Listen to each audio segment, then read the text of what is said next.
Following the All Blacks' impressive 33-16 victory over the Springboks at Ellis Park, the opening chapter of rugby's greatest rivalry has produced a fascinating list of winners and losers, with New Zealand showing remarkable composure and attacking efficiency, while South Africa were left wondering how such a dominant scrum performance could ultimately produce such a disappointing result. At the top of the winners list is Will Jordan, who once again demonstrated why he is regarded as one of the best players in world rugby. Not simply because he scored 2 tries, but because of the complete nature of his performance. Jordan was dangerous whenever he received the ball, intelligent in his positioning, confident under pressure, and willing to do the less glamorous work as well, highlighted by a superb breakdown turnover that showed his commitment away from the attacking spotlight.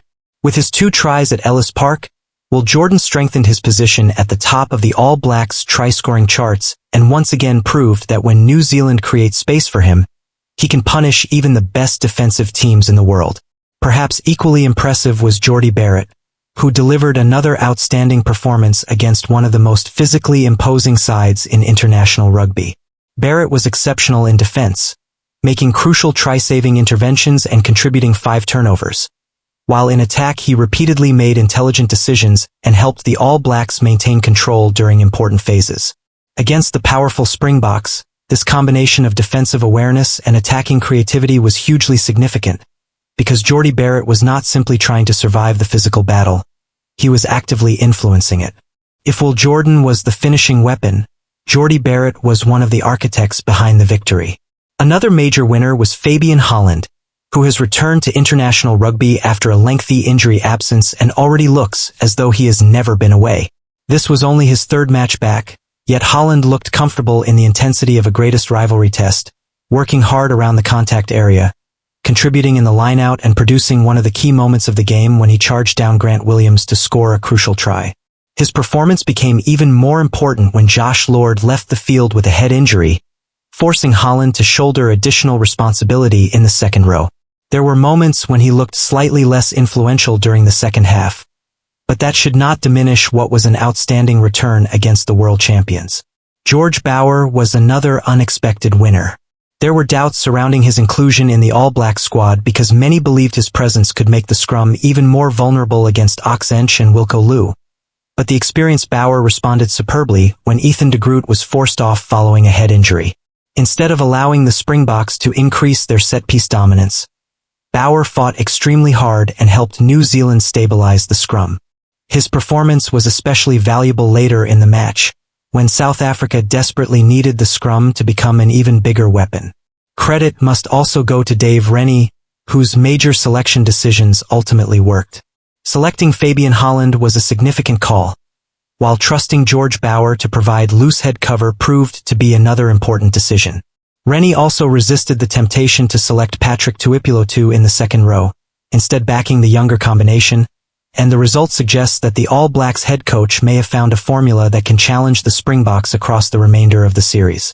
Dave Rennie now has the difficult but exciting task of preparing his team for Cape Town, knowing that the Springboks will almost certainly respond with a stronger performance.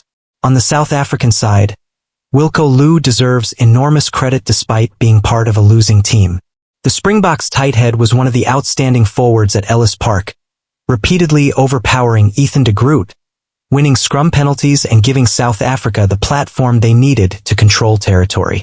Louw was so effective that he remained on the field for around an hour, but unfortunately for Rassie Erasmus, his teammates were unable to transform that scrum dominance into enough points. That is perhaps one of the most frustrating aspects of the defeat for the Springboks. They had a genuine weapon, but they failed to exploit it consistently. Jasper Wiese was another positive performer for South Africa, showing impressive physicality with the ball in hand and repeatedly carrying through the All Blacks defensive line. Wiese helped his side win valuable meters and provided the direct running that Rassie Erasmus wanted from his forwards. However, the problem was that the South African backline could not consistently capitalize on the momentum created by the forwards. The biggest concern now surrounds Sasha Feinberg-Mngomezulu, who endured another difficult afternoon at fly half. Feinberg-Mngomezulu showed flashes of class and produced some intelligent touches, but he also appeared rusty and under pressure, particularly as the scoreboard began to move away from the Springboks. Some of his difficulties were caused by poor execution around him, with South Africa repeatedly dropping passes and forcing their young fly half to clean up situations that should never have developed. However, Fynbos also made some questionable decisions of his own, and as the match progressed he appeared to overplay his hand. The pressure of a greatest rivalry test is enormous, and Rassie Erasmus must now decide whether to continue with Fynbos or turn to Manje Libbok for the second test. Libbok has experience against New Zealand and could provide a different attacking dimension, particularly if the Springboks decide they need more creativity in the backline. Another player who will face questions is Grant Williams. His box kicking was generally one of the more positive aspects of his performance, with the exception of the charge down that ultimately allowed Fabian Holland to score, but his distribution from the base of the ruck was not consistently sharp enough. There were moments when Williams appeared to hesitate before moving the ball, and that lack of fluidity made it easier for the All Blacks defense to organize. His tendency to kick even after South Africa had made significant progress through a powerful carry also raised questions about whether the tactical instructions were too predictable. The biggest loser of the match, however, may have been the famous Springboks bomb squad. The replacements were expected to transform the contest in the final quarter, but instead they failed to produce the impact that has become synonymous with South African rugby under Rassie Erasmus. Gerhard Steenkamp initially continued the strong work of Ox Nche, but once Zachary Poor then entered the contest, the scrum became less reliable. Andre Esterhuizen was explosive when he came onto the field, but his arrival was partly forced by the injury to Kurt Lee Arendse, which disrupted the South African back three. Marco van Staden and Kobus Reinach were both shown yellow cards, while Kobus struggled to make the desired impact late in the match. For a team that has built such a reputation around its replacements, this was a remarkably ineffective showing. The injuries to Kurt Lee Arendse and Cheslin Kolbe made matters even worse because the Springboks suddenly had to rearrange their back line, with Jesse Kriel and Grant Williams being pushed into wider positions. That lack of cohesion was visible during the second half, and it contributed to the feeling that South Africa were losing control of the contest. The All Blacks also had their own concerns, and their scrum remains a major warning sign. Despite winning the match by 17 points, New Zealand were comprehensively beaten at scrum time for large periods, and this is a problem that Dave Rennie cannot afford to ignore. Ethan de Groot, Cody Taylor and Tyrell Lomax were repeatedly under pressure, while the same front row was involved in the 2023 Rugby World Cup final.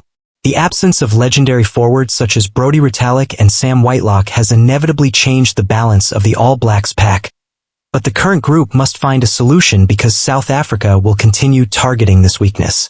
Josh Lord is another player who may come under pressure for selection after struggling to impose himself physically before leaving with a head injury.